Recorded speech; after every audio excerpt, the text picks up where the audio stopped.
श्री सीताराम चंद्राभ्याम नमः। सुंदरकांड, 8वां सर्ग। हनुमान जी के द्वारा पुनः पुष्पक विमान का दर्शन। रावण के भवन के मध्य भाग में खड़े हुए बुद्धिमान पवन कुमार कपिवर हनुमान जी ने मणि तथा रत्नों से जटित एवं तपे हुए सुवर्णमय गवाक्षों की रचना से युक्त उस विशाल विमान को पुनः देखा। उसकी रचना को सौंदर्य आदि की दृष्टि से मापा नहीं जा सकता था। उसका निर्माण अनुपम रीति से किया गया था। स्वयं विश्वकर्मा ने ही उसे बनाया था और बहुत उत्तम कहकर उसकी प्रशंसा की थी। जब वह आकाश में उठकर वायु मार्ग में स्थित होता था तब सौर मार्ग के चिन्ह सा सुशोभित होता था। उसमें कोई ऐसी वस्तु नहीं थी जो अत्यंत प्रयत्न से न बनाई गई हो तथा वहाँ कोई भी ऐसा स्थान या विमान का अंग नहीं था जो बहुमूल्य रत्नों से जटित न हो। उसमें जो विशेषताएं थी वे देवताओं के विमानों में भी नहीं थी। उसमें कोई ऐसी चीज नहीं थी जो बड़ी भारी विशेषता से युक्त न हो। रावण ने जो निराहार रहकर तप किया था और भगवान के चिंतन में चित्त को एकाग्र किया था, इससे मिले हुए पराक्रम के द्वारा उसने उस विमान पर अधिकार प्राप्त किया था। मन में जहां भी जाने का संकल्प उठता वहीं वह विमान पहुंच जाता था।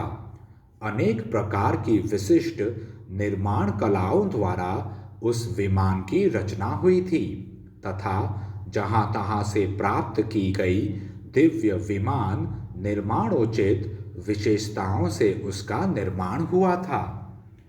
वह स्वामी के मन का अनुसरण करते हुए बड़ी शीघ्रता से चलने वाला, दूसरों के लिए दुर्लभ और वायु के समान वेग पूर्वक आगे बढ़ने वाला था तथा श्रेष्ठ आनंद के भागी बड़े चढ़े तप वाले पुण्यकारी महात्माओं का ही वह आश्रय था। वह विमान गति विशेष का आश्रय ले व्योम रूप देश विशेष में स्थित था। आश्चर्यजनक विचित्र वस्तुओं का समुदाय उसमें एकत्र किया गया था। बहुत सी शालाओं के कारण उसकी बड़ी शोभा हो रही थी। वह शरद ऋतु के चंद्रमा के समान निर्मल और मन को आनंद प्रदान करने वाला था।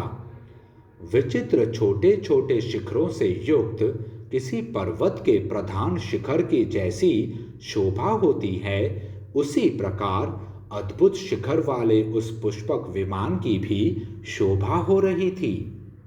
जिनके मुखमंडल कुंडलों से सुशोभित और नेत्र घूमते या घूरते रहने वाले निमेष रहित तथा बड़े बड़े थे, वे अपरिमित भोजन करने वाले, महान वेगशाली, आकाश में विचरने वाले तथा रात में भी दिन के समान ही चलने वाले सहस्त्रों भूतगण जिसका भार वहन करते थे, जो वसंत कालिक पुष्प पुंज के समान रमणीय दिखाई देता था और वसंत मास से भी अधिक सुहावना दृष्टिगोचर होता था, उस उत्तम पुष्पक विमान को वानर शिरोमणि हनुमान जी ने वहां देखा।